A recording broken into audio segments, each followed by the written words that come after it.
رسول اللہ صلی اللہ علیہ وآلہ وسلم نے فرمایا کہ جب بھی تم میں سے کوئی مسلمان بندہ بازار میں داخل ہو تو یہ دعا پڑھے: لا الہ الا اللہ وحدہ لا شریک لہ لہ الملک ولہ الحمد یحیی ویمیت وہو حی لا یموت بیدہ الخیر وہو علی کل شیء قدیر۔ جامع ترمذی، حدیث نمبر 3428۔ اللہ کے علاوہ کوئی عبادت کے لائق نہیں، اسی کا ملک ہے اور اسی کے لیے حمد ہے۔ وہ زندہ کرتا ہے اور مارتا ہے، اور وہ زندہ ہے، اسے موت نہیں آتی، اسی کے ہاتھ میں خیر ہے اور وہ ہر چیز پر قادر ہے۔ یہ دعا جب ہم میں سے کوئی بھی بازار میں داخل ہو تو اس کو پڑھنی چاہیے۔ اور بازار میں چلنے کا طریقہ کار یہ ہے کہ سب سے پہلے ایک طرف ہو کے اپنی سائیڈ پہ چلیں، بازار کے درمیان نہیں چلنا۔ اور دوسری بات یہ ہے کہ بازار میں چلتے وقت اپنی نگاہوں کو نیچا جھکا کر رکھیں، نگاہیں اٹھا کر نہیں چلنا، آنکھیں پھاڑ پھاڑ کر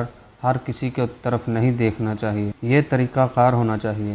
اور چوک چپاؤں میں کھڑے نہیں ہونا چاہیے۔ رسول اللہ صلی اللہ علیہ وسلم نے فرمایا کہ بازاروں میں کھڑا نہ ہوا کرو، بازار کھڑے ہونے کی جگہ نہیں ہے۔ رستہ بند نہیں کرنا چاہیے، مسافر کو پریشان نہیں کرنا چاہیے جو بازار میں چل رہا ہے، رستے میں رکاوٹ نہ بنو۔ یہاں تک فرمایا کہ کر دو کوئی ایسی چیز جس سے نقصان ہو مسافر کو، سواری، اس چیز کو اٹھا کے سائیڈ پہ کر دو، اللہ تعالیٰ اس کے بدلے تمہیں بہت زیادہ اجر عطا فرمائے۔